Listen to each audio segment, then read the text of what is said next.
Saudi আরবের রাজধানীতে হয়ে গেল আধুনিক বিশ্বের মডেলদের অংশগ্রহণে এক ফ্যাশন শো। জমকালো অনুষ্ঠানে সেই মঞ্চে অর্ধনগ্ন পোশাকে হাঁটলেন পশ্চিমা খ্যাতনামা মডেলরা। বিশেষ আকর্ষণ ছিলেন পপ আইকন জেনিফার লোপেজ। আরব নিউজের এক প্রতিবেদনে বলা হয়, বুধবার 13 নভেম্বর রাতে রিয়াদে এই আয়োজন করা হয়। লেবানিজ আইকন এলি সাব এর পেছনের কারিগর। প্রাক্তন ফরাসি ভোগ সম্পাদক ক্যারিন রয়েটফেল্ড ফ্যাশন শোটির রানওয়ে নির্দেশনায় ছিলেন।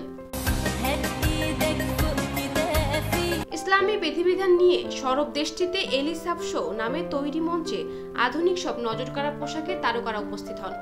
শোতে 101 সিজনস অফ এলিসাফ থিমের অধীনে 300টি ডিজাইন প্রদর্শন করা হয়, যা মধ্যপ্রাচ্যের লোককাহিনী আরব্য রজনীর প্রতি শ্রদ্ধা নিবেদন করে বলে আয়োজকরা জানান। সেই প্রখ্যাত লোককাহিনীর গ্রন্থটি কিতাব আলফে লায়লা ওয়ালায়লা বা 1000 এবং এক রাতের কাহিনী নামে সংকলিত। মধ্যপ্রাচ্য ও দক্ষিণ এশীয় গল্প এবং লোককথার অনন্য সংকলন এটি। এসব কাহিনী ইসলামের স্বর্ণযুগে আরবিতে সংগৃহীত হয়েছিল। বহির্বিশ্বে এটি অ্যারাবিয়ান নাইটস নামেও পরিচিত। ধর্মীয় অনুশাসন পালনের নামে যেখানে নারীদের কোণঠাসা করে রাখা হচ্ছে, সেই রিয়াদের মঞ্চে এ ধরনের আয়োজনে অবাক হয়েছেন অনেকে।